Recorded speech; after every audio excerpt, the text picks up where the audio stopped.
Chelsea were thoroughly defeated by Brazilian side Flamengo in the Club World Cup, arguably one of their worst performances of the year. After the match, Enzo Maresca defended his side, stating, We try a new system for the first time of the season. We just tried the last 2 days for this game. But what exactly was this new system, and what went wrong? Let's take a closer look. Historically, Maresca has built Chelsea in a back three, shifting into a 3-2-5 with the box midfield.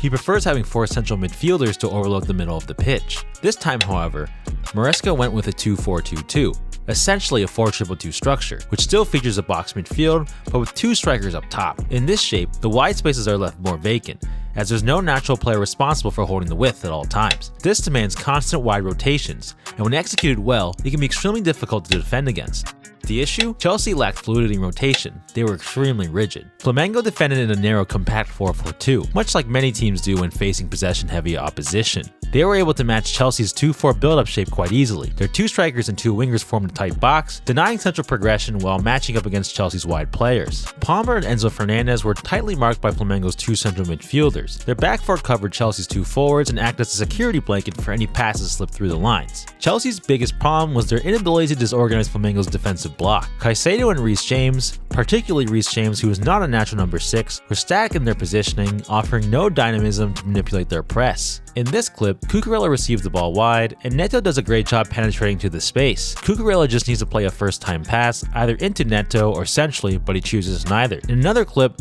the lap rotates wide intelligently and recognizes the space to run into, but again, the pass is poor and the timing is off, a reoccurring theme. In this sequence, Reece James drops into the back line to disorganize Flamengo's press, and this opens up a lane to Caicedo, but James doesn't recognize it and the ball is turned over. Chelsea were so static in their build-up that Flamengo easily anticipated passing patterns. The ball was repeatedly funneled to Chelsea's outside backs, an obvious pressing trigger leading to frequent turnovers. The 2-4 build-up demands intelligent and proactive center backs. In this clip, you can see Sanchez frustrated as Chalobah fails a step higher, missing the chance to break the first line of pressure. Flamengo quickly closes the lane.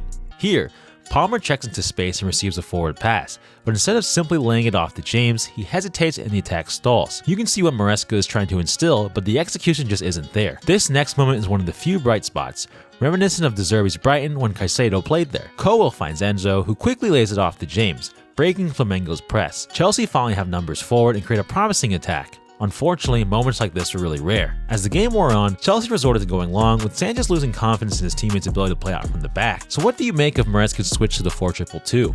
Why the sudden shift? With both the Lap and Jackson in the fold, is this a direction Chelsea are heading with 2 strikers? Let me know your thoughts in the comments, and thanks for watching.